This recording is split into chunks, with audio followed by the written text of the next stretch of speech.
All righty, welcome into Nerd Report from sunny Los Angeles, California. It is hot out there, and everyone else, it's snowing everywhere, man. But you know what? It's hot here. I'll take it because it was kind of chilly. But yeah, I want it to rain a little bit. I want some weather. Full disclosure, that background behind me is not really downtown LA. I know it looks a lot like downtown LA. The effects here are like ILM quality, but this is I don't know. It's not really a good green screen, so bear with me.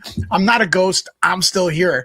But I'm really excited because we got my man coming in here, Nate the lawyer, who last time he was here was a few years ago, maybe 3 years ago, and I believe we were talking about the Amber Heard case. So why hasn't he been on after that?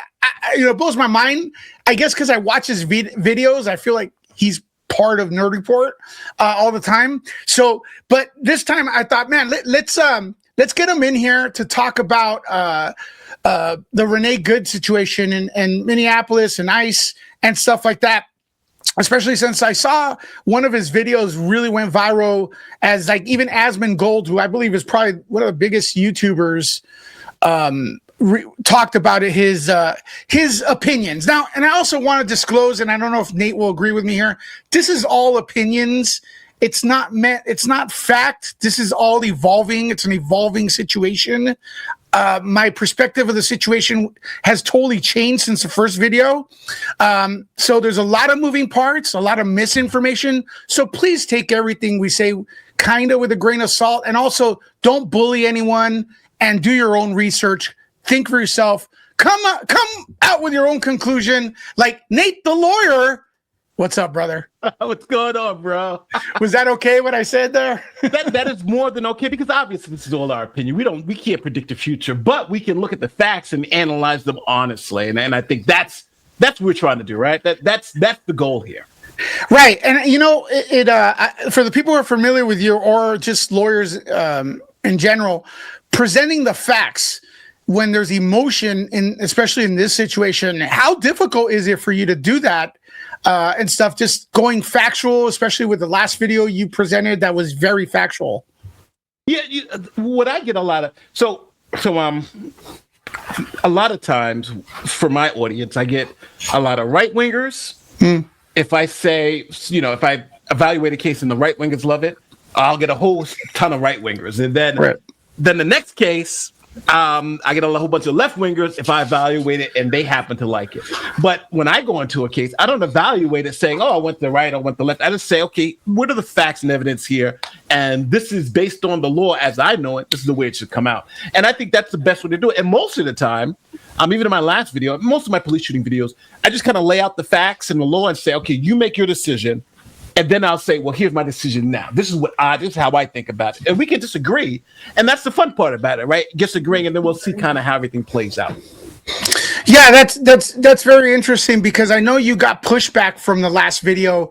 Do you care to talk about that when you were just simply expressing your expertise and your opinion? What kind of pushback did you get from that video? Well, I got a lot of so I got calls from friends. So I got calls from a couple of friends who are professionals, and a couple of them asked for me to take the video down. Wow! But they're extremely left leaning and that type of thing, and so that was the initial pushback, and I was asking them why, and they were saying, I'm convincing people that the shooting was justified. And I said, my goal isn't to convince anybody. It's my YouTube channel is about expressing the way I see things, the way just like your channel. Your channel is, hey, here's this, and this is how I'm experiencing it. And a lot of people gravitate to that, like, oh, I experience the same thing too. So my channel is about how I experience the law and kind of play it out. So the pushback was, it's too convincing. So I was like, I'm not taking it down because you feel it's too convincing with an opinion that you disagree with. And then like I've had like there's been some crazy things like a lot of people don't realize. So a lot of people, especially on the left, they started going to my like advertisers and some of my previous advertisers, and so they started going and, oh, you're Nate the lawyer, he's saying this bad, not knowing that some of the advertisers are right wing. Yeah. So, and then some of the left wing ones They even loved it because all these people are leaving, like when you email to complain and when you call to complain, they take that number and take that email and put it on a mailing list, and now they get to sell your contact information. Oh yeah, all right, you hate them? Great. So now they got all these emails, and the guy's like, yeah, we love it. This is crazy. Hopefully you make another one where more people call. So they actually got a flipped. Oh yeah, yeah. So yeah, I get that. But it's so frustrating to be protesting for something which is your right, and then try to like blackball someone for having a different opinion. It's so weird to me and stuff, and it goes against what the protests are for in a big way. And full disclosures, as far as I'm concerned, she had the right to protest. I've seen some really silly arguments that she dropped off her kids at home and then went on a protest. Who cares, right? I don't think she had the right to block the road if she did do that. It looks like she may have, and stuff like that. But let me ask you a question here, because this is about you. I want to know your opinion, but also I think we agree on something, because I did see on your video, when we initially saw the first video, it was infuriating, right? Oh yeah. No, when I first saw the video, I was like, what the hell? Why did this cop shoot her? Because I was watching the analysis, and the analysis was like, he's on the side of the vehicle, he's shooting her, he wasn't in any danger, and looking at it and then seeing the still of her turning the wheel, and it didn't look like the cop was hit. I was like, oh wow, this is infuriating, right? Yes. ICE has gone too far. But then, as because I always do the wait 2 days when a hot shooting comes out. So I always try to wait at least 1 to 2 days to kind of see what happens, because more videos will come out. And in this case, the video from the front came out, then the other angle came out, and then it clearly showed that the officer was hit by the vehicle and firing at the same time he was hit. So he's firing during assault. Now, when that totally changed my mind in terms of how it was analyzed the situation, because at first I was told she was just stuck in the snow. And the officers ran up to her, and then it was the second thing was, what would you do? She was trying to run because she just saw masked men run at the car, and she was trying to evade, just run away from anonymous masked men. Then we know that's not true. Then they said, she was so frightened and afraid because of this. But then we see she parked the car and she's dancing, because she's blocking ice. Then another thing we see, she's waving the cars by. That just shows she was just stuck. But no, she wasn't waving the cars by. She was actually there, and the reason why she was waving the cars by is because she wanted them to go by one to slow them down. So, all those narratives kept getting knocked down. And then the last narrative is that seems to be out there is that he wasn't hit by the car, even though every credible left-wing media source has said it. Her father-in-law has said it. The mayor of Minnesota, who says the shooting is unjustified, said it. I'm like, every single source. And then somebody sent me a video from some guy. And even when you look at his video, he's deceptively editing it. And everybody's like, it's great. But I'm like, it's funny because I've never seen it where every single media source has said this guy was hit by the car. And now we know he was injured. But you still have half the people thinking it's a lie. So it's like, facts at that point, facts and evidence don't matter. It's just what narrative helps your case more. And I think that's the issue that we're coming to point now. It's the narrative piece of it. And I think the thing you're referring to as far as the mayor's concerned, and again, do your own research. I think I did hear him say that, Renee's passed away and there's an ICE agent with a hip injury. But saying that, you're saying, well, there was an impact then, right? By saying there was a hip injury. And also, Nate, I wanted to ask you, because there is that thing about that he was bleeding internally, it was bruised up. That report came in yesterday. Does that put them in a position where now they have to prove it by medical records? So if he was hit, they would have to provide the medical records to the court. Yeah. What I would say is that if there's going to be a problem, there could be a state prosecution without the federal government. So the state could prosecute. Now the state keeps saying we don't have any evidence. We don't have access to the evidence. We don't have this. Now I would say it's true. They don't have access to maybe the shell cases or evidence at the scene because the federal government came and took over the scene. But to pretend they don't have any evidence is ridiculous.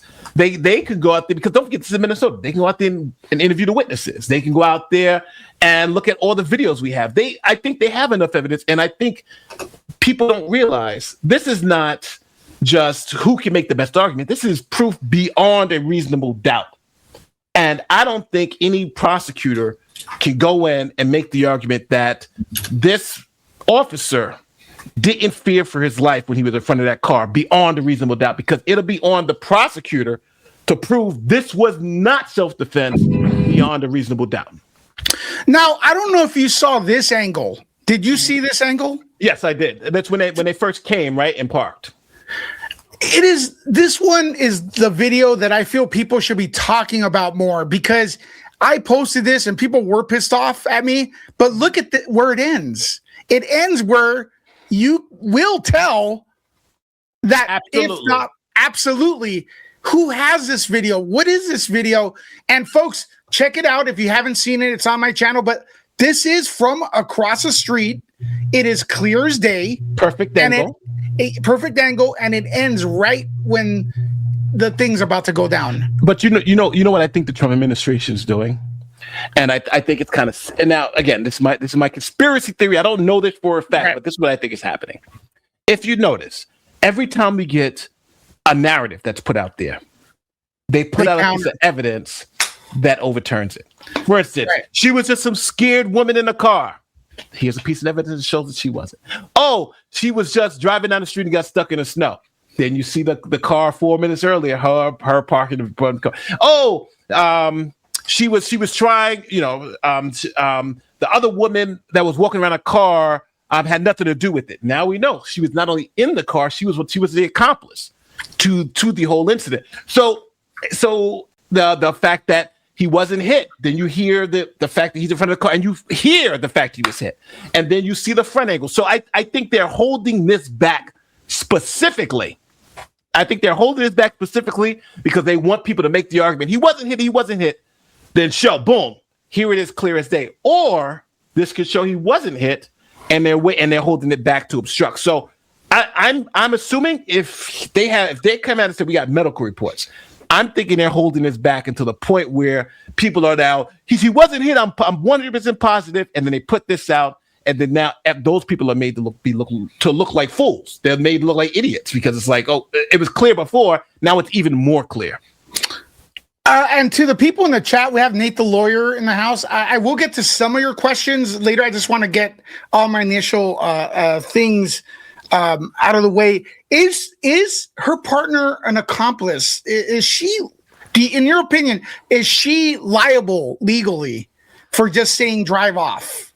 Well, the liability is, so there's essentially in law we would call this a transaction, and the transaction is when I'm assuming they planned this out, right? Mm-hmm. We're going to go and block ICE. Now, the plan to me, if you look at the original CNN video, when they initially get there, she jumps out and she's walking around the vehicle, the wife. The plan seems to be to stop traffic. Now, the law, you can't put your car in the middle of the street and block traffic. So there, I think, both are together committing that particular offense. But then the second offense they're committing is they're impeding a federal investigation, right? They're impeding federal officers from doing their duties. And she is the driver, and the other one is the one who's out there yelling at the officers. That's working in concert, right? One's the driver, it's just like a bank robbery. One's the getaway driver, and the other one is the one actually out there doing them and confronting the people. And you can tell they're working in concert because when the officer eventually walks up to him and says, get out the car, what's the first thing the wife tried to do? Grab the handle and jump back in the car so they can both go. But the wife started peeling out, and what did she yell? Drive, baby, drive.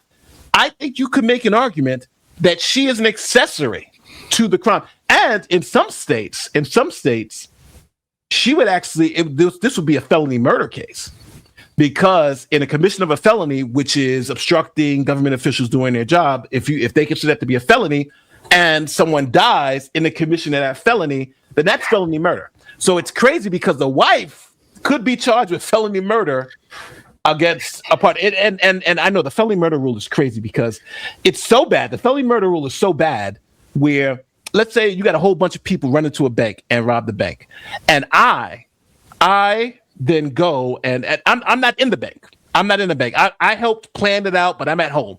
And those people go rob the bank and they kill somebody in the bank. I can be charged with felony murder, even though I wasn't even there at the scene.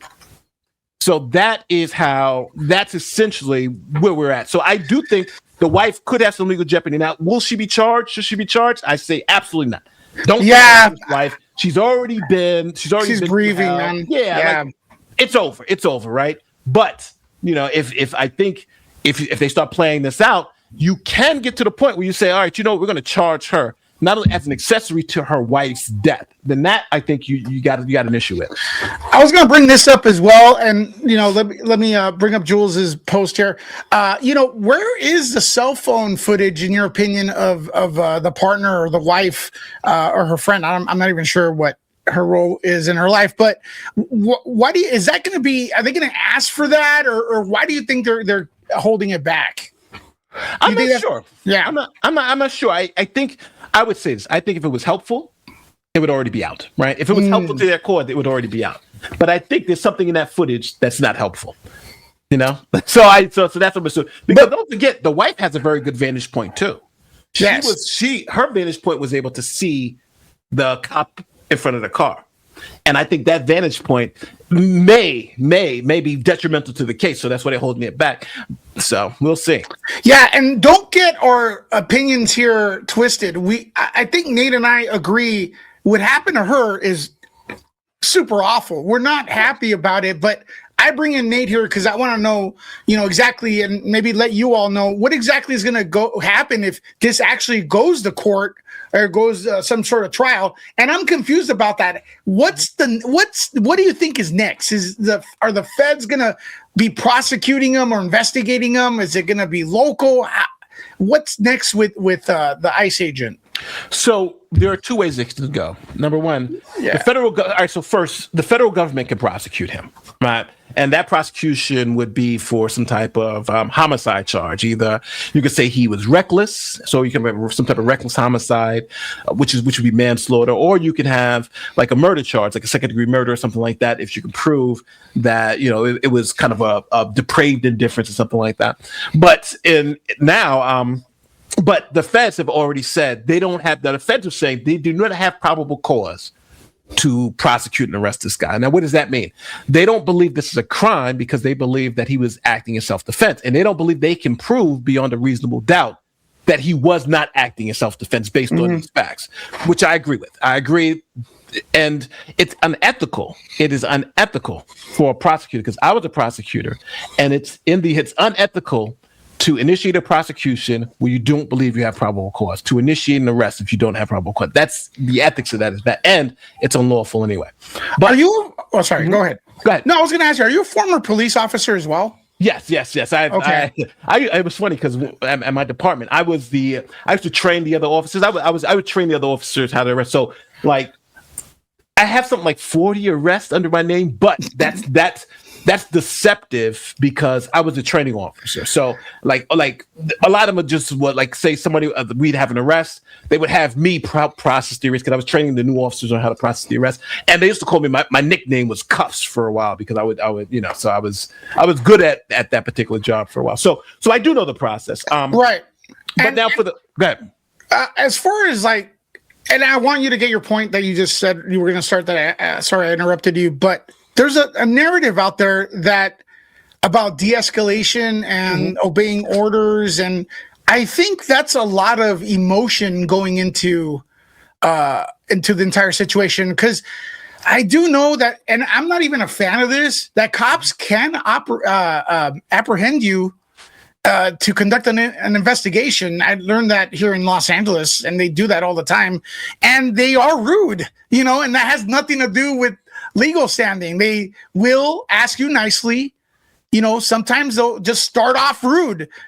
Get out of the effing car right from the start, or they'll be, ma'am, could you please exit your car? Or, we've seen that. But as far as escalating and de-escalating, is that even relevant here or anything? Did you see anything out of the book or the rules that this officer did?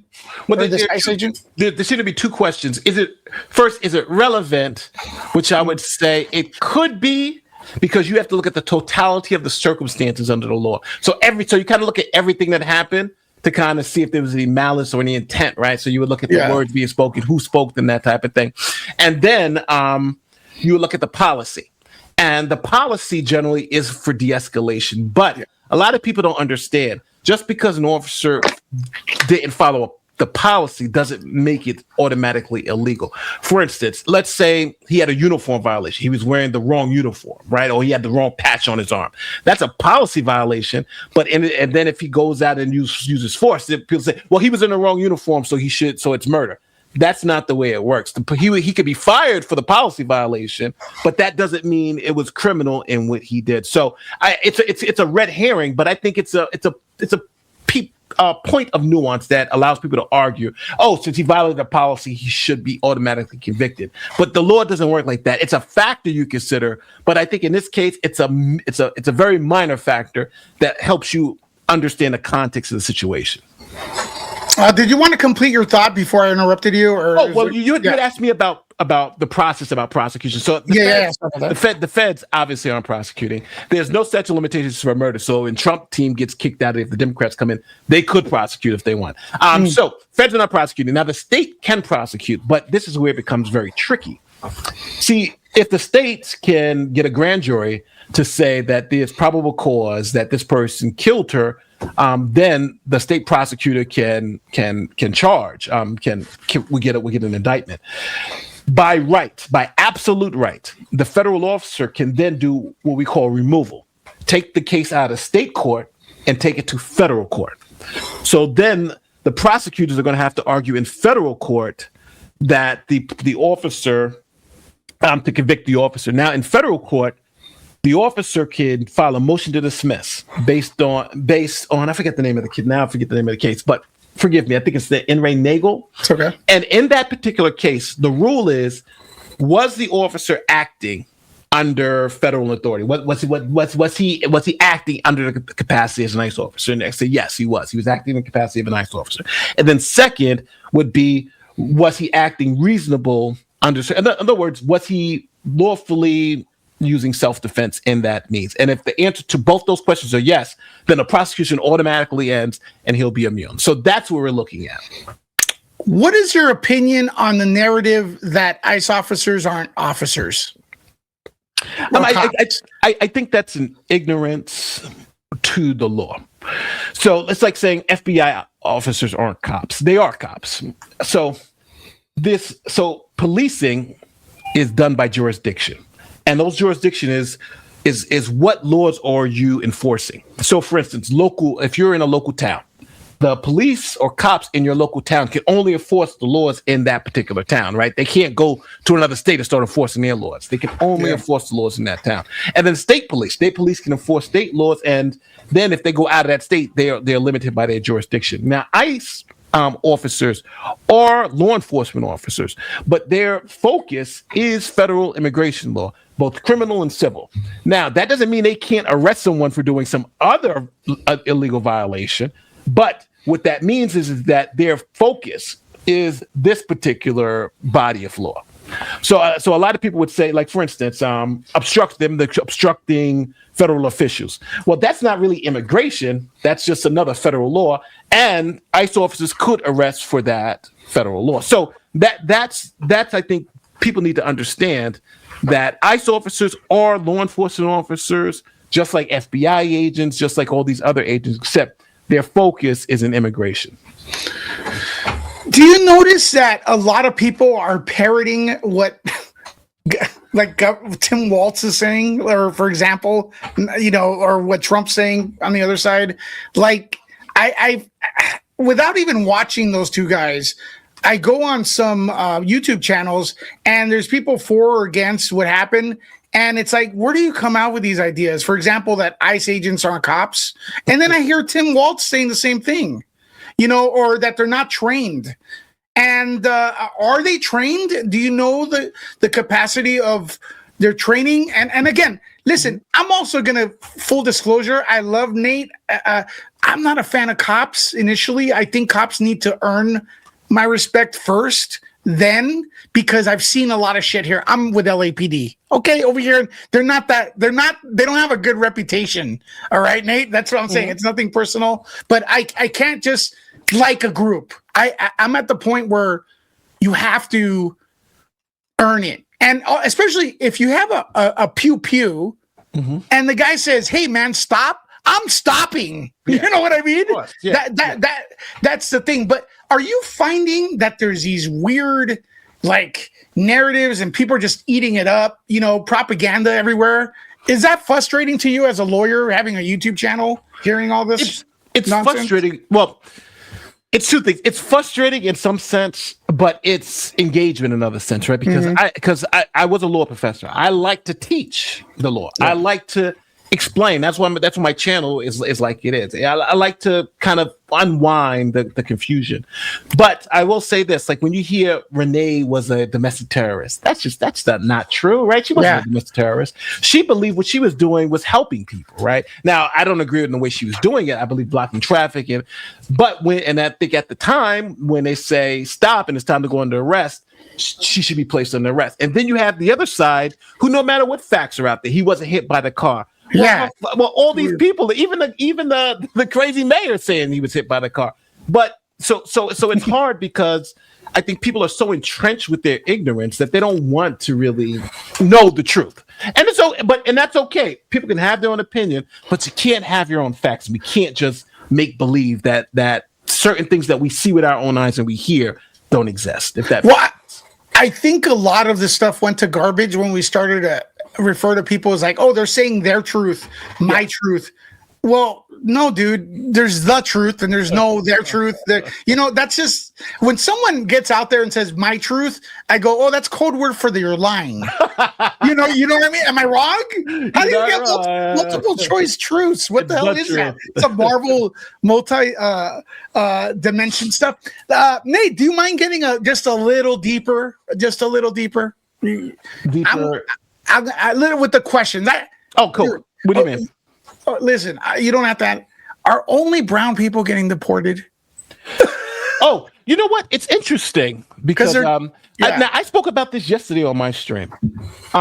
There are different ways to do immigration enforcement, and obviously, this type of immigration enforcement is targeted at certain communities, right? That's just let's just not pretend. That's why when they're going to Home Depot and grabbing up all the people who look a certain way in the parking lot, right? That you got to call it what it is, right?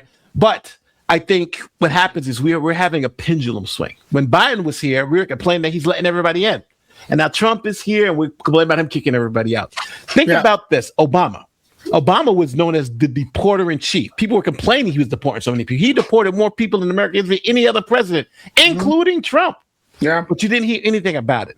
And, so I don't know if it was tactics, but also Obama didn't have sanctuary cities. So it was a different type of situation. But I don't like the way ICE is doing it, the mask, all that stuff. And then sending 3,000 people to one place and all, like we don't have to do it that way. There could be a way we can do it where it's just quiet and we call it a day. But unfortunately, I think this administration wants to publicize this, and I think that's the problem. It became political right out the gate. One side is saying it's an obvious self-defense, the other side saying it's obvious murder, and nobody said, well, hold on, let's just be adults here and look at what the facts are. You know what I mean? I saw a few content creators list. I'm gonna work on that video. List white people that have been deported to Europe. So I'm gonna look into that. I do wish. And is this illegal to do? I do wish ICE would go in there, and if they're gonna take someone, as they're taking them, have someone on a megaphone, and they're getting protests to say such and such is getting detained for, and then yell out what he's getting detained for. Right, because they're putting it on the Homeland Security website later, right?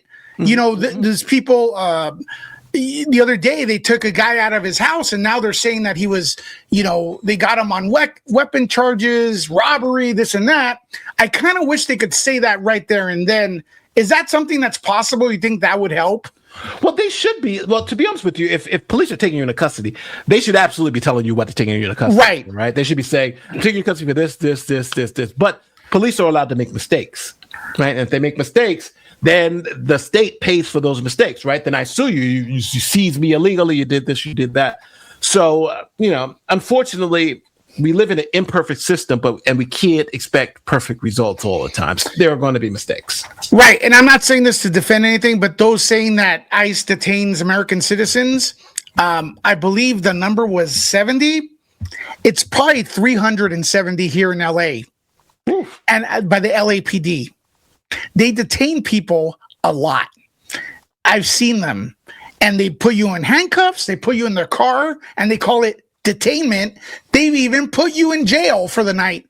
Detained. That's an imprisonment, but it's detained white people, black people, Hispanic people. So I'm just saying, why so much concern about Minnesota? You guys are like behind, man. Yeah, it's like everywhere. You know what? Let me explain this. There are 3 levels of law enforcement.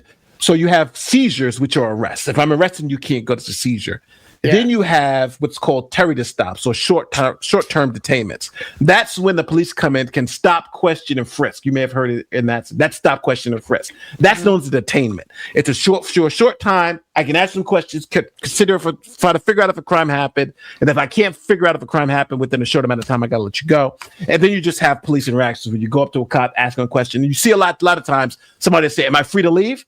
And the cop says yes, because he can't tell you. If he tells you you're not free to leave, then he's got to have reasonable suspicion to detain you, or he has to have probable cause to seize you. And reasonable suspicion means, the example I like to give for reasonable suspicion is, let's say you see someone sitting in a car and the window's broken into. Yeah. And the window's broken. So you can now detain that person, and it's called an investigatory stop, and investigate. Why is the window broken? What's going on? What's your name? Can I see the paperwork to see if there's a crime? You don't know. This guy could have broken his own window so he can get to his own car. So that part is okay. It's reasonable suspicion. You don't know, but you know. But then the second part is probable cause. Is, let's say you see somebody slap somebody else.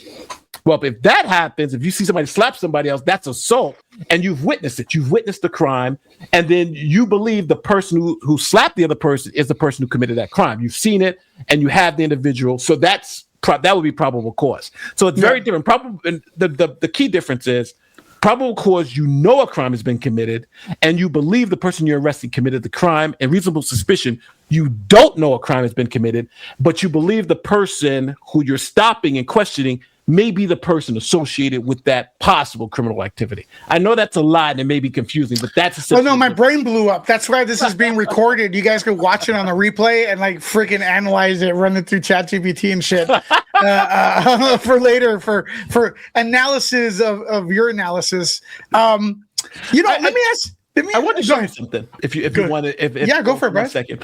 This video I found recently was put up, and this video is from the Obama administration. Correct. And this is how ICE reported. I want you to listen to who was arrested during this segment on CNN. This Obama administration, ICE arrests, deportation. Go for it. Tack 1, guys. An immigration and customs enforcement team gears up for another long day, pursuing undocumented immigrants who have been convicted of crimes in the U.S. ICE agents mistakenly arrest the target's brother. In the process of talking to him in the vehicle, he then said, "Oh, no, I'm actually so-and-so. Who you're looking for is over here, this other address." He led us to that address, and we were able to actually arrest the individual. So the person who they arrested was a citizen. His brother was the person he illegally. So you see, this has been happening ever since Obama. But I think now we've gotten to the point where it's kind of like, where these type of things are more politically charged. But they've been happening ever since then. You know what I mean? I think stuff is emotionally charged as well. And it's just to the point where it's ridiculous.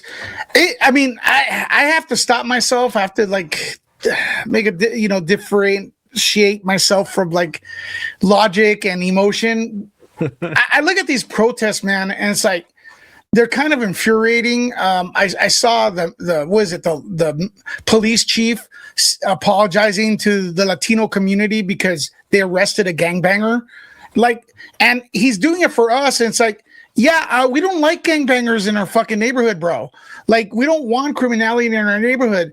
If you all care so much about these people that are trafficking children, allegedly, put them in your kid's room and let them hang there, give them sanctuary there. I don't want sanctuary, but I do feel like, here I'm getting emotional. I do feel these protests are extremely white, period. Okay. They're not elevating Hispanic or Black voices or anyone who's from out of the country that are actually supposed to be the people being detained here. It's ridiculous notions. And every time I say, hey, listen, you want to fix the problem? Sponsor an immigrant.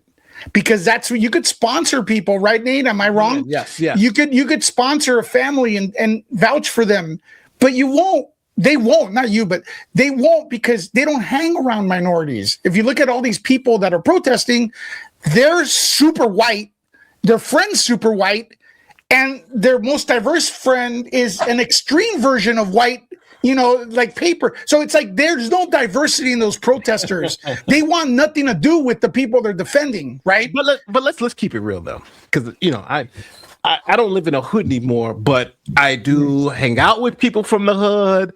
Yeah. I play poker in the hood. My boys are from the hood. I'm just the boys in the hood are always hard. Yeah. You know how it is. Yeah. All my people from the hood, because we use the N-word all the time. You know what I'm saying?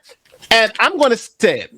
Don't none of them believe this is unjustified. Matter of fact, they're actually upset because they're saying there's cultural appropriation going on. Like, remember the say her name? They were saying, say her name, Renee. They were like, oh, that's cultural appropriation. That's Breonna Taylor. Why are they trying to steal that from us? They're trying to steal everything from us. And then you had, I have a super clip in my next video of a whole bunch of black TikTokers. I was going to find. That's what I've been seeing. And they all are saying the same thing. Who the hell thinks that just because if you got officers surrounding the vehicle, they can put the car in drive and slam on the gas and not get shot? Like, that's what happens. This is America. So it's wild that, again, I think sometimes people make bad judgment calls, but one thing I've been seeing is that no one is holding accountable the person who was shot. Renee has some accountability. If she complied with lawful orders, she wouldn't have been in the situation.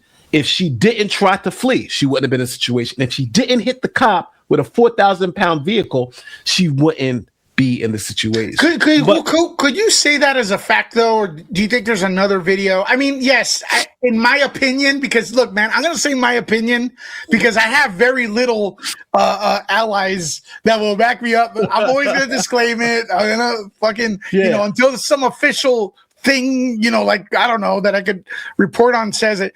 I do feel like from some angles, it looks like it was the impact. I don't think much with the first video. I think you have to look at it in a certain way. But is that something we could say as a fact that she was hit? You think that he was hit? That he was hit, yeah. So what generally I would say the reason why I'm saying it as a fact is because at first you had a split. The left-wing media was saying he wasn't hit, and the right-wing media was saying he was hit.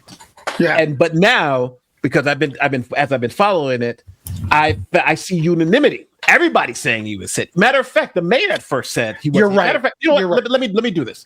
I'm going to play the clip of the mayor, and from when he first said he wasn't, and it was kind of he wasn't, and then how we changed it. So here's the clip of the mayor. Trying to ram it. From our she was driving a car toward him, using her vehicle as a weapon.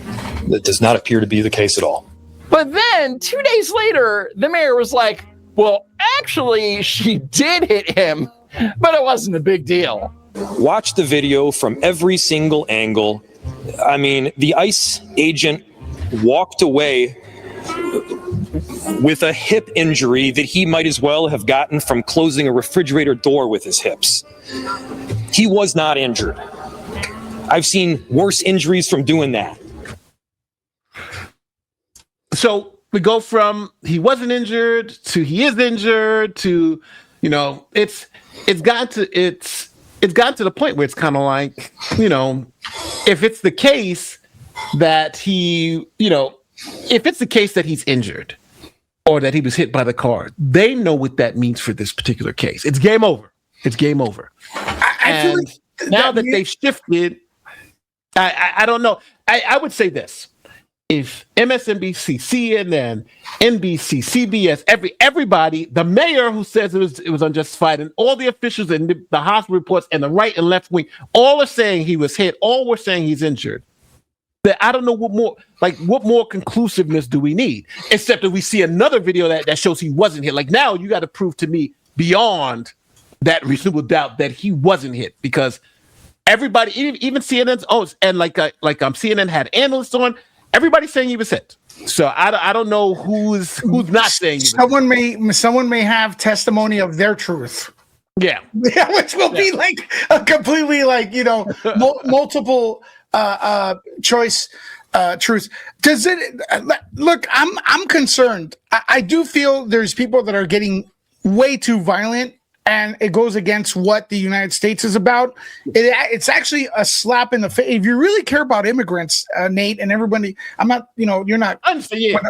Yeah, people care about immigrants. A lot of immigrants come here because of that freedom to speak out and have different opinions. But if you're countering that with violence and stuff like that, and doxing people and everything, which I do feel like I think the left is doing that, man. I do. And I'm not even a fan of Charlie Kirk, but pew-pewing the guy, that's just ridiculous and goes against everything migrants come here for, to enjoy that ability to express your opinion, open up discussion here, be rational. But I'm actually disgusted with the fact that people are trying to boycott you. And what I'm not disgusted with is the Popcorn Planet raid that we're getting in right now. So I want to thank everybody over there at Popcorn Planet. Thank you, Andy Signori. He's been covering the Blake Lively situation. Thank you. If you're coming from Popcorn Planet, do me a favor, subscribe. Let me know where you're watching from. We got Nate. My name is Lewis, and the very handsome guy to the side of me is Nate, the lawyer. He's caused a lot of noise. He made a video analyzing the entire situation. He was very fair. He used his opinion, and he's getting backlash. And I love that. He's stirring up the pot, And I know some of you just got here, but there is a full analysis and opinions before this video. You can rewind it after. And watch it later. Nate, what is next? What is that? Is this just gonna go out of control? Are we doomed? Is this the American Revolution Part 2? What is going on? What's next there? No, I to be honest with you, I want to make it very clear. My political opinion is that this is starting to get ridiculous, right? We know this could be done better, and maybe we need to start pulling back and saying, can we do this better? Can we do this without little bells and whistles? Because people are getting hurt. Somebody else got shot last night, a couple of days ago. Yes. So maybe for me, if I was president, I'd be like, all right, let's pull this back. Listen, people, let's do this the right way. And what I mean by that is that we're going to only go after these certain people. We're going to do it this way. We're going to, and if people, and we're not going to politicize this because people are getting hurt. And unfortunately, I think now both sides are dug in even more. Right? Yeah. Both sides they sent more cops to, I want to prove. And I don't think that's the way because it's interesting because I had the same opinion about January 6th. I disagree with everything that happened on January 6th. But those people who were protesting, who went to that building, and you can't tell me those people didn't think what they were doing was right, weren't thinking they were trying to save the country. And you can't tell me those people in the streets who are arguing against this ICE thing don't think that they're doing the right thing, don't think that they're trying to save the country. And we can believe that both sides are incorrect in their in their feelings and assertions. But I do want to understand that's what you're going against. You're going against people who it's I forget the saying. It's a famous saying about you. The hero. Everyone's a hero of their own story. Yes. Yeah, Lex Luthor is the hero, and he thinks he's getting rid of Superman. Ridding the world of aliens. Exactly. And don't get me wrong. I do, because don't forget, all revolutions and all this type of stuff always happens because someone is brave enough to go against the grain. The American Revolution, you could pick it, and sometimes it works, and sometimes you lose. Like the American Revolution, we won. But then the Confederacy lost in the Civil War, right? They were going to stand up to the government. They happen to lose, and that. So I think when we think about how things start, these people are putting themselves on the line early. But I disagree with but I appreciate the fact that they're willing to stand on their principles. I don't think they should be breaking the law. But of course, you should be out there protesting, because that's how we wouldn't have the civil rights movement. We wouldn't have had a lot of the things that we have now if people weren't willing to do what these people are doing now. Even we can disagree, but they should do it legally, and I'm all for it, even if I disagree with you. What do you tell people? I don't know if you're getting this, but some people will look at me and they go, "Oh, you're a wannabe white guy." Do you ever get that? And how do you deal with that? I get that all the time. I get, well, but the because I'm like really proud Latino, man, like big time. I don't even use the word Latinx that the liberals gave us. Yeah, it's like, I was like, but even that. Don't get me started on that. But so I get that a lot. Oh, Nate's but I get cool white guy. But the fact of the matter is, so the reason why my videos blow up and my channel gets hot. Oh, they do. They blow up. The reason why is because when you come to my channel, you don't know how I'm going to come out. Like if you go to Officer Tatum's channel or one of these conservatives' channels, you know how they're going to come out on this story. And if you go to a liberal's channel, you know how they're going to come out on this story. But for me, you're coming here like, wow, I don't know if he's going to say it's justified or not justified. Because, like, for instance, Derek Chauvin. I watched the whole trial. I did a whole video. And I said, Derek Chauvin was convicted justly in the killing of George Floyd. His conviction was just. I got a lot of conservatives. They hate me. I'm unsubscribing. This is a horrible thing. Yeah. Obviously. But I said, I did the analysis. I watched the trial. Here it is. They hate me. But then when it comes to what's his name? Kyle Rittenhouse. Yeah. They did the evaluation, blah, blah, blah. Obvious self-defense. He's going to get off. Nate, no, you're a coon. You want to be white. I'm like, either I'm a BLM activist because I think woman, or you can't have it both ways. Yeah, it's crazy, man. The problem is that when you lay out the truth to people, they want to pigeonhole you to another corner. Yeah. But they can't, because for every example they can give you to say that I'm against black people, I can give you a counterexample to show that the other side. So which is it? You can't, you can't pigeonhole me, but everybody's going to try to pigeonhole you. Just like with Latinx, right? They're going to try to pigeonhole you. Oh, you hate this.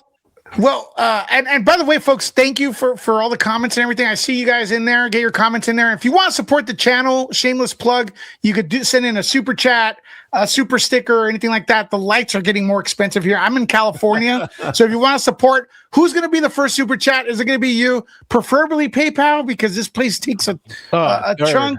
It's a lot. They actually work against you, and then they make money off our work. But PayPal is pinned to the comments. But if you can't, that's great. Hit the like, subscribe. That's all free. And also subscribing to Nate the Lawyer is free, because he's here and his time's worth a lot. Let me tell you, with Latinx, man, it's infuriating, because every time we say, hey, man, the Spanish language is actually gendered. So when you say Latino, it encompasses everyone. But when you say, there's other words that talk about a group of Hispanics is also ends with an A, so it's in the feminine. So that's not the way it is. So you get a lot of white liberals trying to colonize our language, man. It's like, do you guys even realize? Holy shit! It's Nate the Lawyer's here. I put GP. I thought, let's go. Thanks, Nate. Bro, Nate, thank you for so much. Who's gonna match Nate here, man? That's pretty crazy. Started here. Yeah. No, if anybody has any questions, because I thought I saw a question in the chat about her intention. Could you highlight? You could highlight. No, I can't highlight. But there was a question earlier, about intent. Like someone talking about she didn't intend to hit him or something like that. Yeah. And I want to make sure legally that doesn't matter. If she intended or didn't intend to hit him, legally it does not matter. And the reason why it doesn't matter, it's just like, because I always make the analogy to the there were a couple of cases where people were robbing banks with fake guns. So like the guy would go into the bank and put it, like somebody put the hand under the shirt, give me your money, right? Yeah. Have a gun. He's not planning on killing anybody. But the guard at the bank thought he had a real gun and shot him. Yeah. So next thing you know, they're like, oh, well, he didn't intend to kill anybody. But the problem is, how would I know that as the cop, right? How would I know that they're not intending to harm me? And in this particular situation, you would say, if the car's coming at you and actually hits you, then how do you know that this person is not intending to harm you? And let's not forget, the whole incident happened in 7 seconds. But from the time, and it's funny because I have I actually did the timer. From the time the car was pointed at him to the time the car actually hit him was 1.85 seconds. That's hell of a reaction time to get from in front of a car. 1.85 seconds. So we're talking about a very small time frame. And again, her intent doesn't matter because it's really what that officer at the time believed.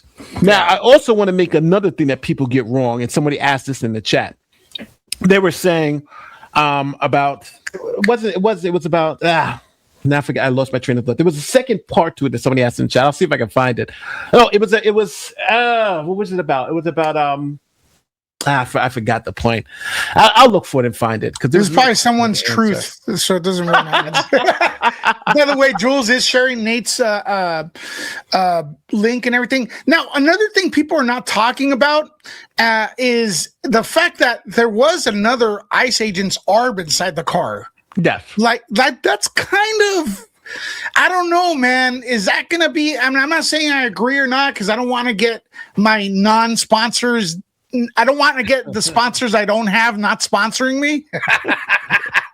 No, well, actually, though, isn't that like kind of like violent, bro? Isn't that like, isn't it having the officer's arm in there? Isn't that kind of like a dangerous position? Well, yeah. So I think you have a couple of different ways to go here. You could say the officer, number one, the wife was by the car when she peeled off. Yeah, the wife could have got hurt.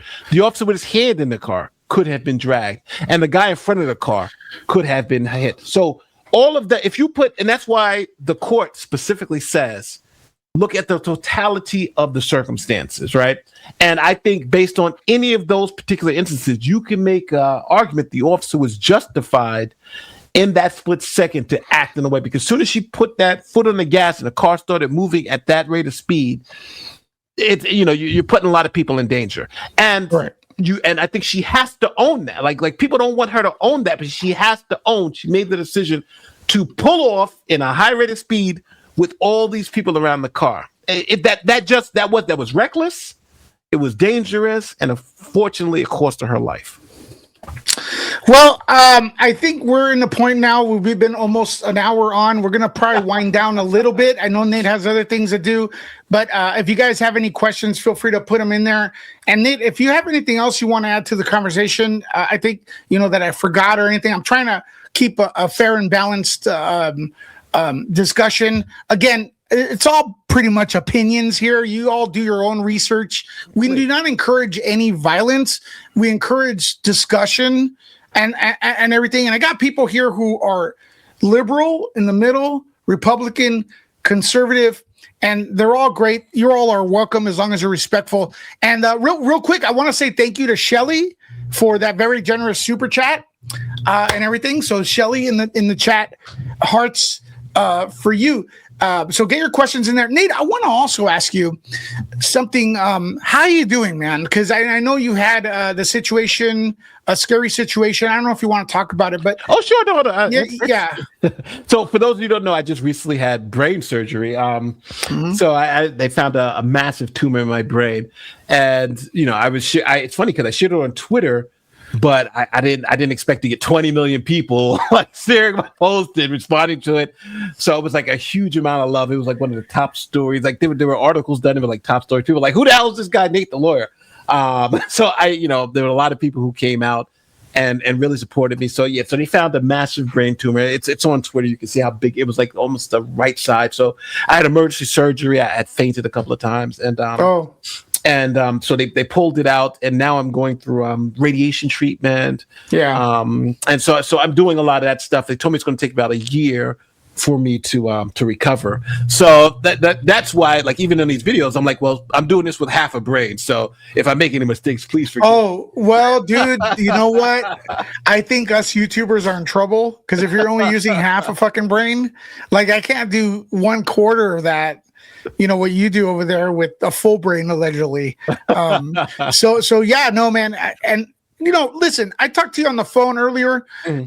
I admire you, man. I'm not just saying that because you're here. Because even before, I know we don't talk that much, and we should. But I watch your stuff, and it's so well produced and so well researched. And agree or disagree, you make your points.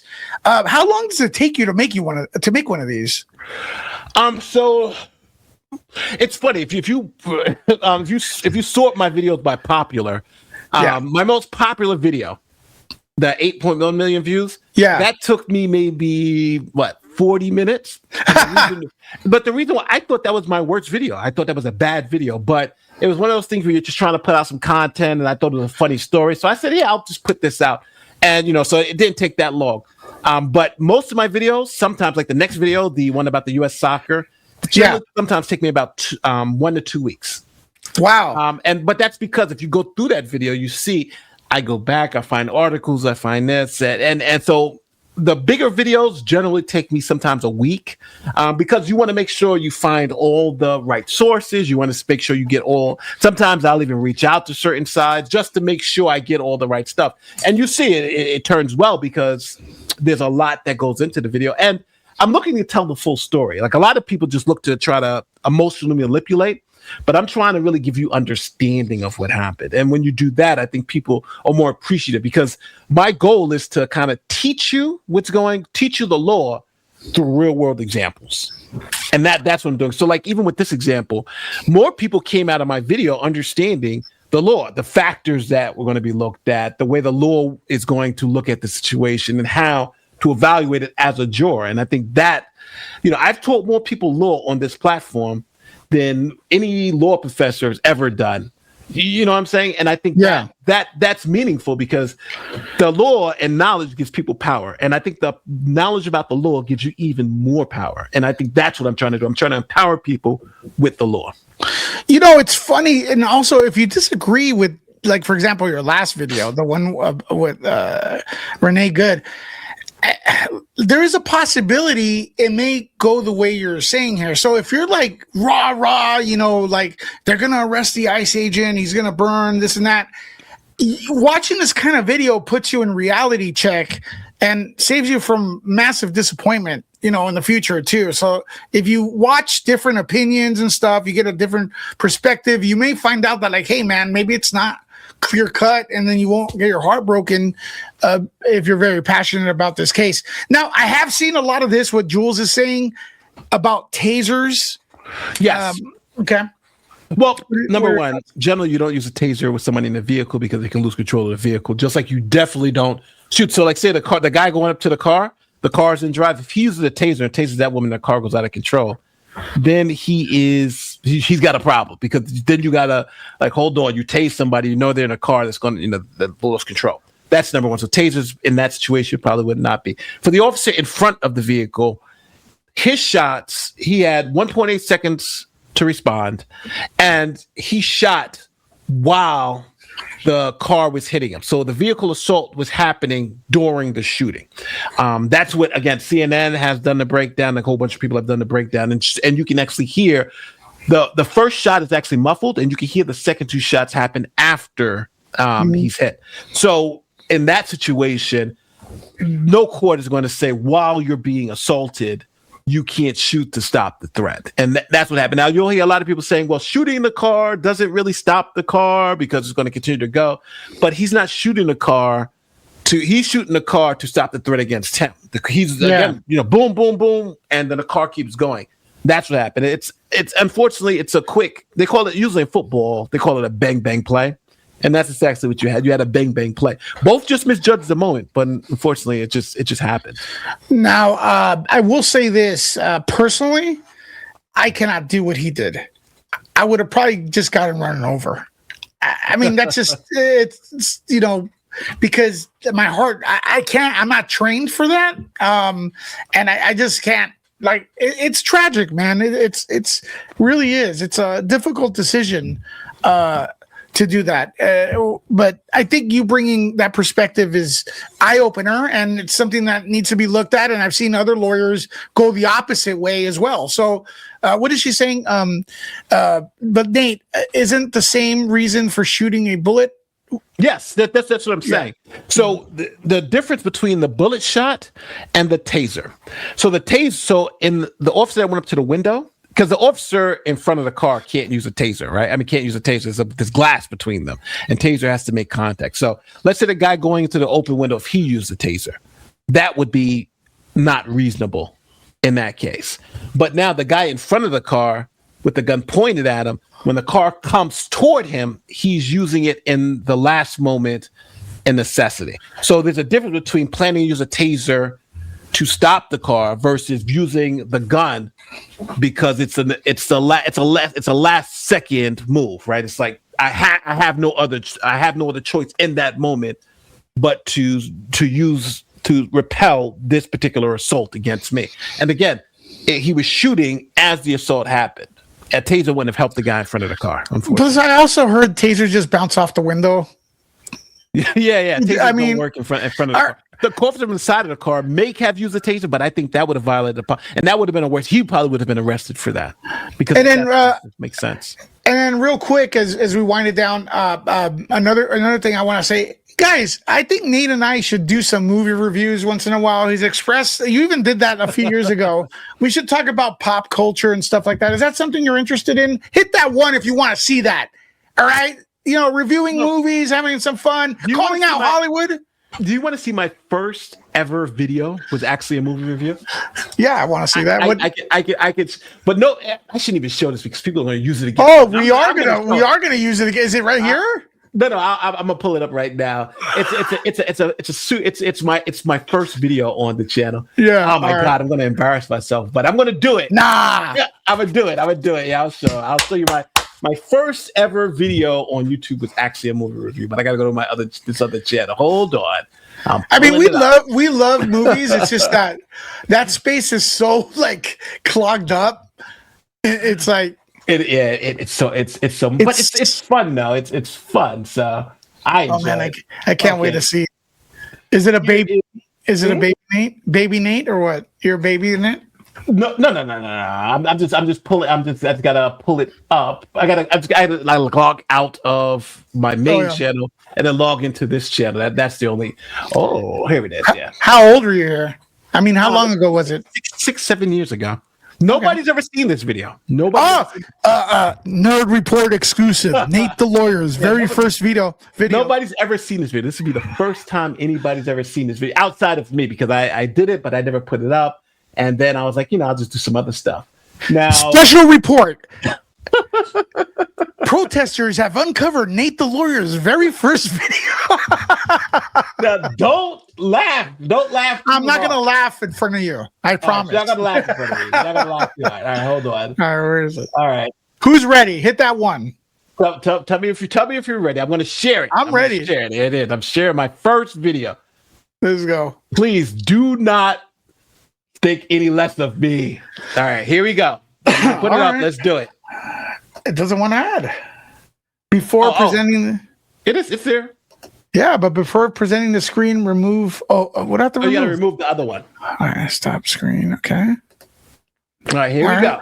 So far, so good. All right. Yep, this is my first ever. It's 18 minutes. We ain't got to watch the 18 minutes, but yeah, you can skim through it if you want. Hey guys, what's going on?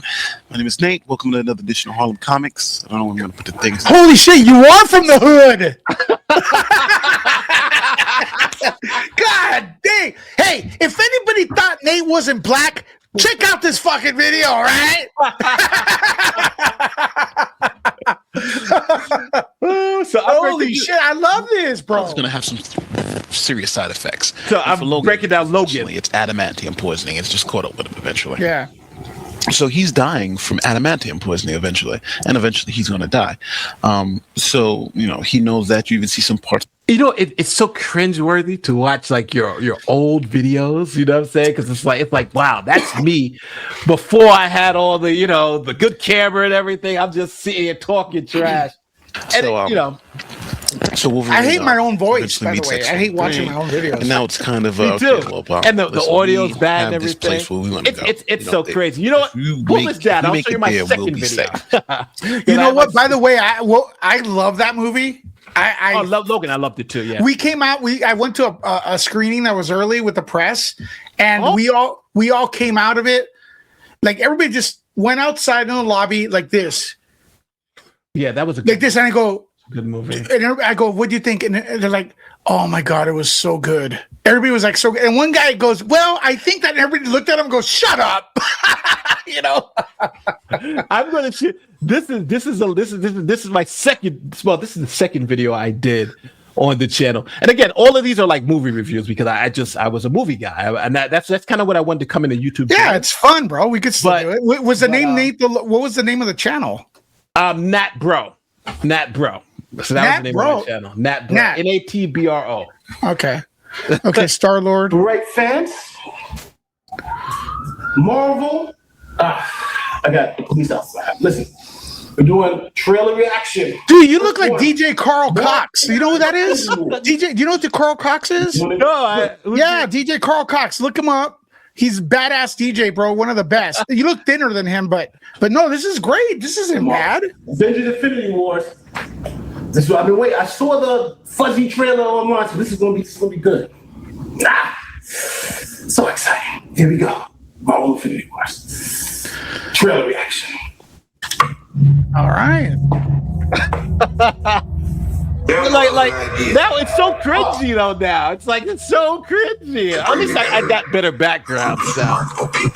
Ah man, that's so good. To see if we could become. Why can't Marvel continue to do stuff like this, right? Why do they have to go the opposite way? What happened? We could fight the battles. They had a good run, dude. I mean, for what I can't stand Mark Ruffalo, by the way. Yeah, I don't know. He's gone way too political. Way too political. And it's funny. My first video that actually did well was a reaction. It was a reaction to Star Trek Picard. So that's the first video that really did well on my channel. You know, a lot of the directors in Hollywood, they're in another planet. They're not thinking like us, so they fuck things up. Right. Yeah. All the same. And I like the woman they had for the Marvels. They hired the director. I think I think they just hired her because she's black, and it's like, and I don't know what you feel, but I think like that kind of pandering, we don't like that. Like, no. I mean, minorities don't like that, bro. Like, we want to get in there by merit because we do feel like we do have merit. It's like every time they want to have a program to get us in, it's like you can't find talent in other communities. Like, what's wrong with you guys? It's funny. So when I was in law school, they had a DEI program, right? Now, it's funny because I bust my behind to get in law school, right? I did the studying, and so I got the numbers that you need to get in law school. So I got in legit. So I was like super happy. So we had some other black students who were in my law school, and it wasn't a lot black men. But one of the guys, he had like a 2-something GPA, and they gave him a spot because they essentially wanted to have more black men at the school. Yeah. And And so they did that for a couple of the black guys who were there. And, you know, they're all laughing. They all got scholarships. Yeah, we got in. But they all failed out of law school. I was like, it was like the majority of black men failed out. And I'm one of the few that, now I was at the top of my law school. I was one of the top students.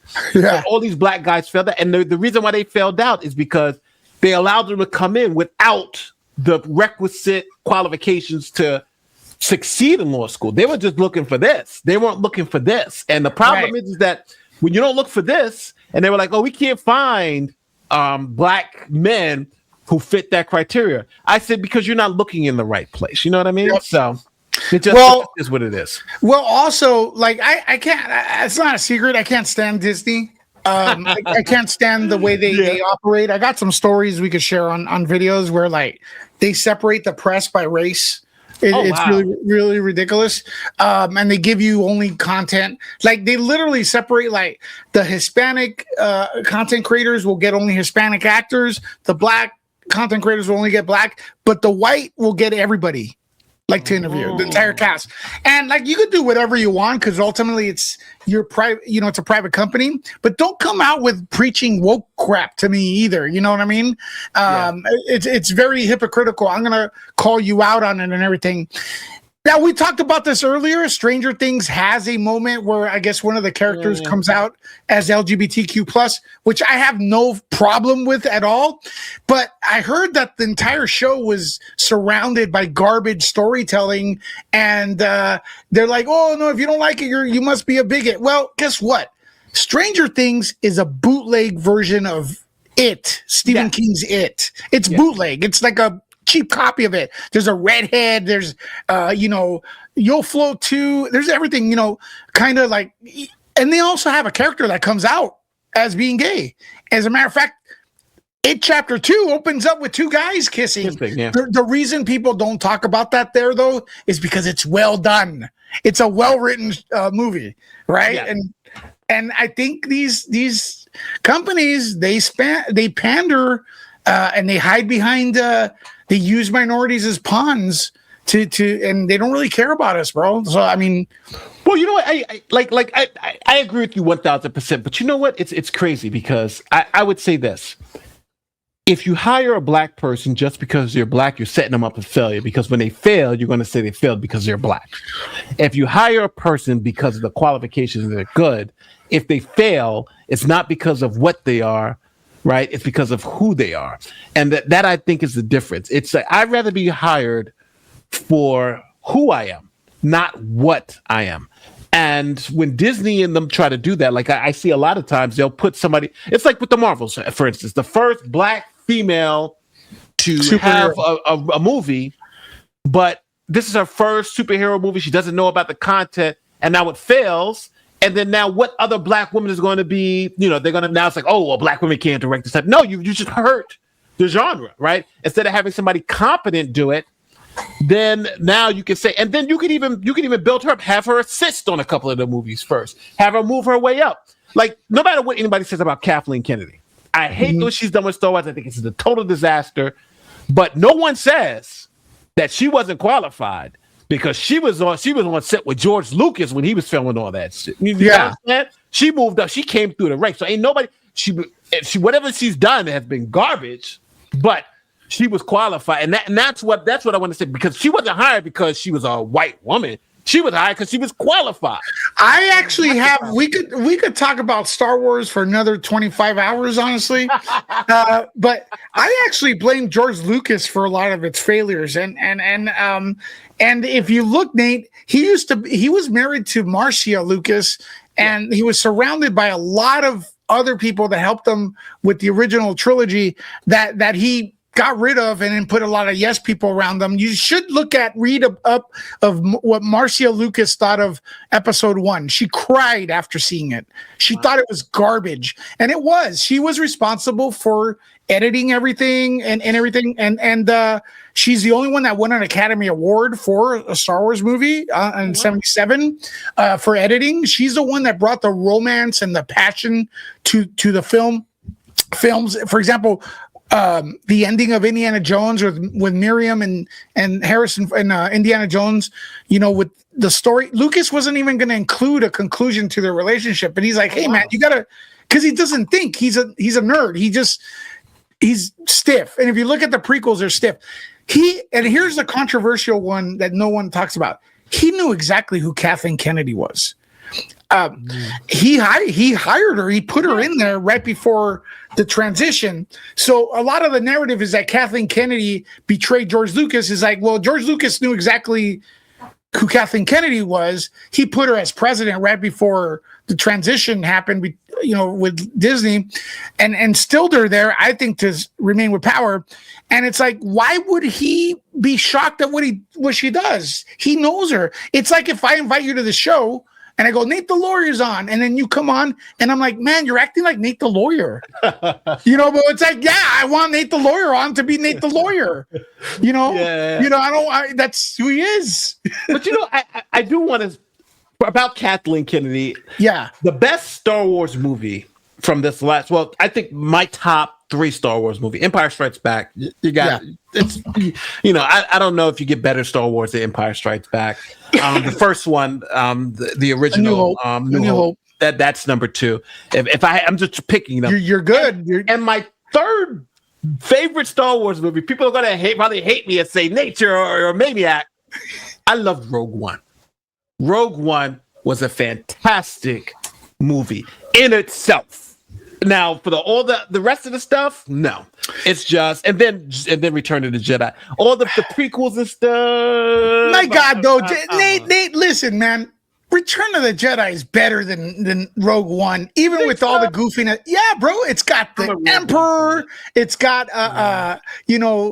now. Don't get me wrong, Lucas re-edited it and put a lot of dumb shit in there still in Return of the Jedi. So it's got that battle at the end. There's nothing like that in Rogue One. That battle in Rogue One was lackluster.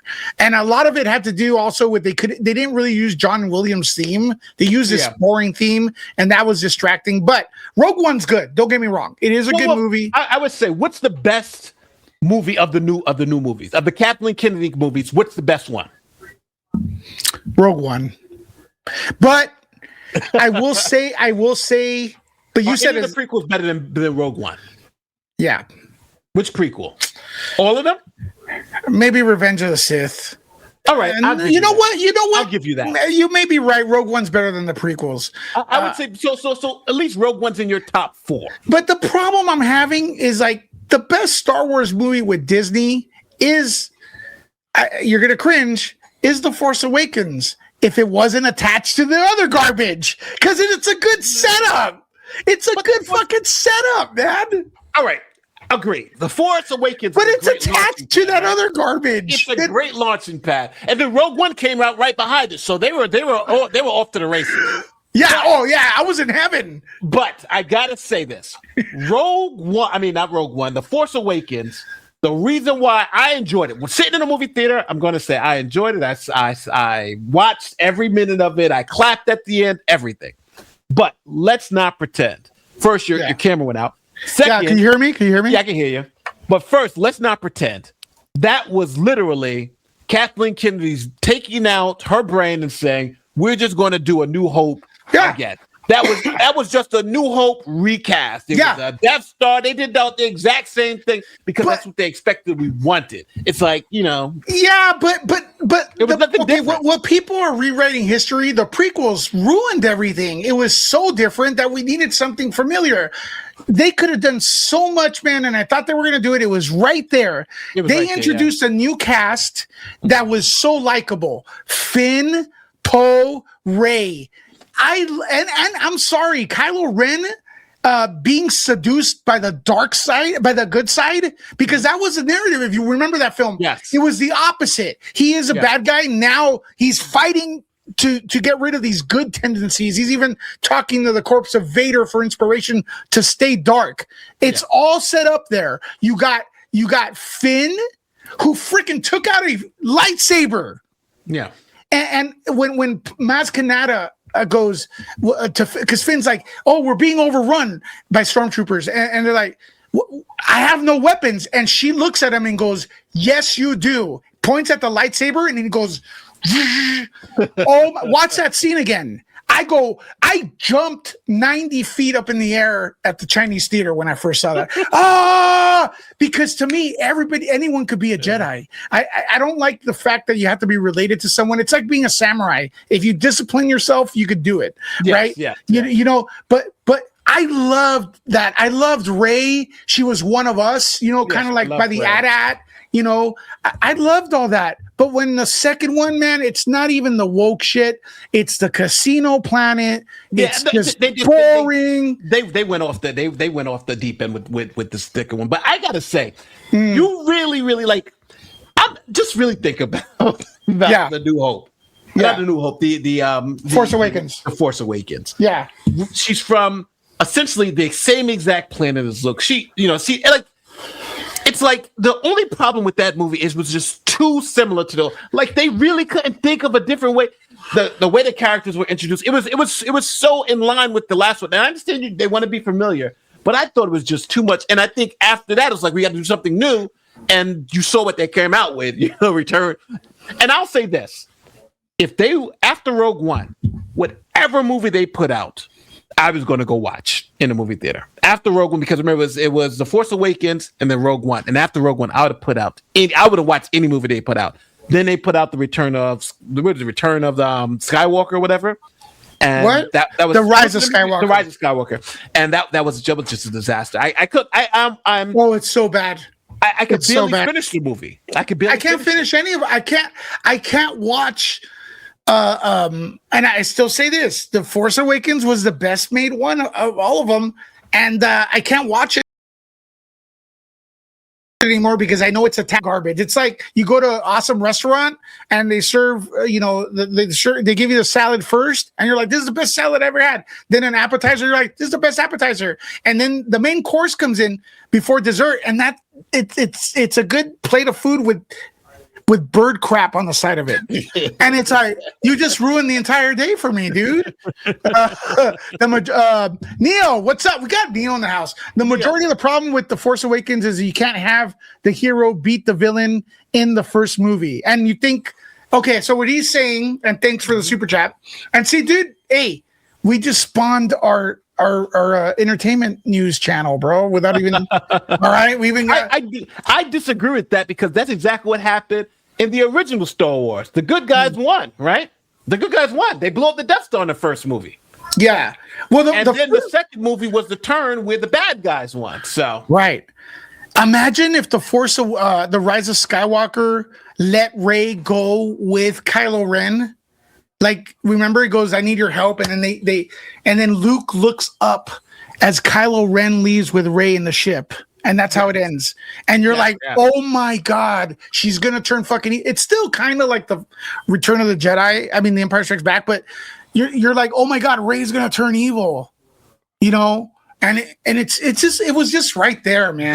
They could have used that as so. What I expected is that Rey would hook up with Kylo, and Kylo would train Rey. And the problem was Rey's training. Like, you had to have a movie, because that's what essentially Empire was. Empire was Luke training, the struggle, right? To become a Jedi. No one just wakes up a Jedi. You had to be trained. So he had to go through all that process. And at the end, he loses because he's not ready enough. And in the third movie, it all comes together. Return of the Jedi. And I think that's what they missed. That second movie was supposed to be Rey's training movie, but instead of her being a training movie, it was she's already got the power movie. And it left everybody in this like weird space where it was like she's a Mary Sue, right? It's like she needs to be trained to be a Jedi. She needs to go through the struggles. Luke got his arm chopped off. Well, what do you think of this, Nate? What do you think of this, Nate? And Nate, when you have to go, tell me, because again, you got me in the Star Wars circle. I'm good, right? But dude, what do you think of this? The second film comes out. Okay. Rey sees Luke. And Luke's like, "Fuck the Force, I don't want to be part of the Force," because I do like that aspect of it. The Jedi was corrupted, okay? The Jedis were responsible for the fall of the and all this. The Jedi must end, okay? So she goes, but that's not the Luke Skywalker I know. You were always hopeful. You were always this. And now, Han is dead and I have to go back and I'm going to free my friends, man, because I have to fight for this new rebellion.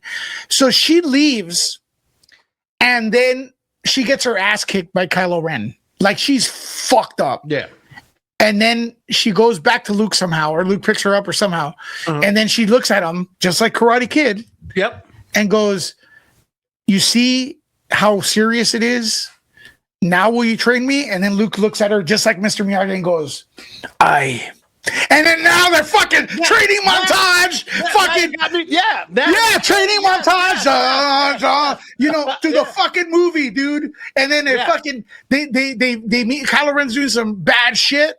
And then at the end, Rey shows up, now trained by Jedi Master Luke Skywalker. And in the second movie, she doesn't win, but now what's his name knows, like, hold on, she's improved. Like, this is like, he doesn't know though. You let us know. The audience knows that she's trained. So then now he goes, oh, you're back for more? Like, bitch, you're back for more? All right, here we go. Now I'm even more. Fucking Snoke taught me the real dark side. He comes out with fucking 2 lightsabers or whatever, and she goes, bam, and stops him, and then the movie ends. Yeah. I'm good with that. The next movie would have made $1 zillion, right? Oh, yes. It would have made $1 zillion fucking dollars. So someone says, "Yo, Lewis, have Nate address the group chat discussion." All right, what do you want? What do you guys want? Dave Filoni?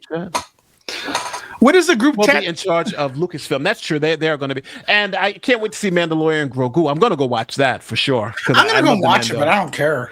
Yeah, but I like Mandalorian. I like, even though the last couple of seasons, because the problem is that I understand what Kathleen Kennedy wanted to do with the Force is female thing. She watched those movies. She wanted to be Luke Skywalker, and she thought that, hey, the Force shouldn't be gender biased.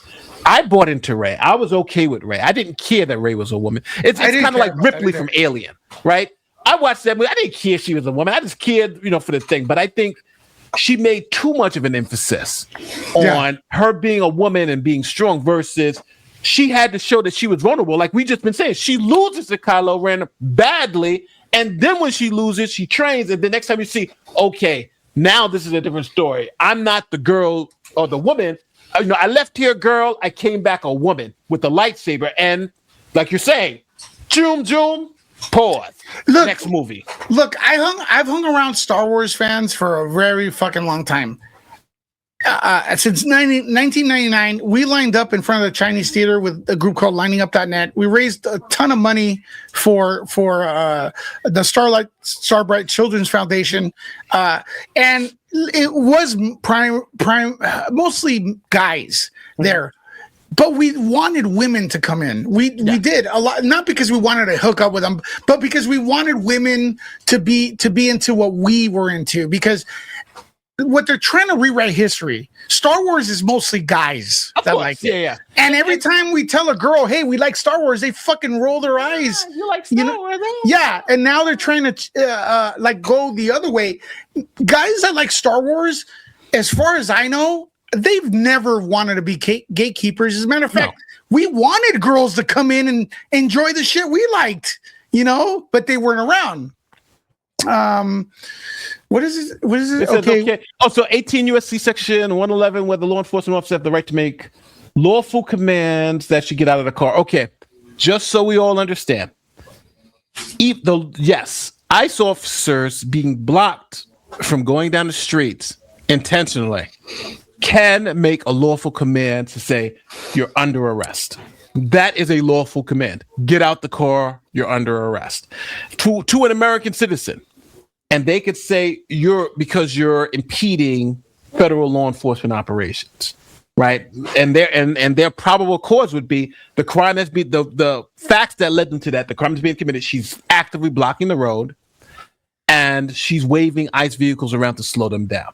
So yes, they could make the arrest. So a lot of people think that you have to be violating this specific statute, but no, you could be violating any particular. Like you could be violating multiple statutes, but if the officers can articulate that they believe a crime is being committed and that person they're about to arrest has committed that crime, Yes, they can order to get out of the car. And on top of that, even if they're wrong, let's say they order to get out of the car and they're wrong.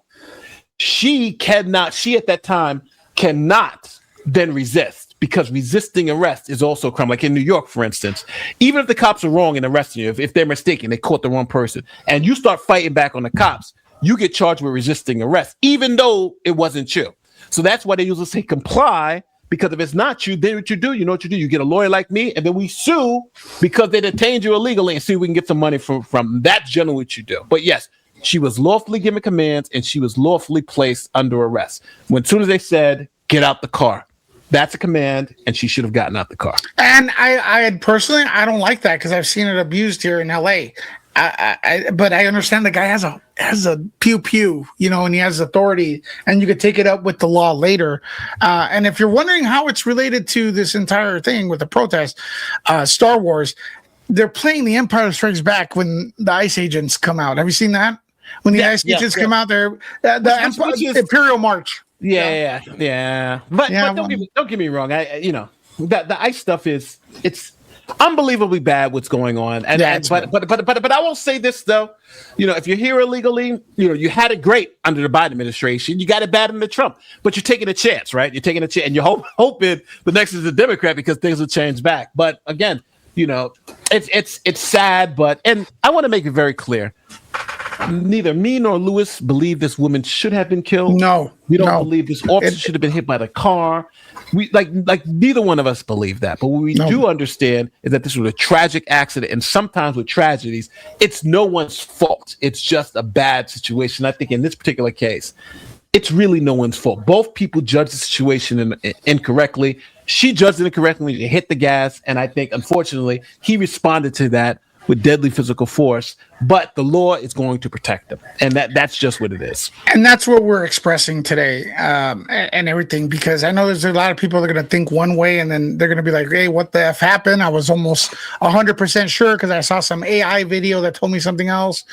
That's the thing. If you don't listen to real people, real opinions, different diversity of opinions, and it's you're going to be really disappointed at the end of the day. Nate, I'll give you the... Huh? Hold on. In the chat, they're saying Spicy Pete says I'm wrong and thinks if I explain. So I don't know what is Spicy Pete saying that I'm wrong about? Because there's like 3 or 4 chats down there.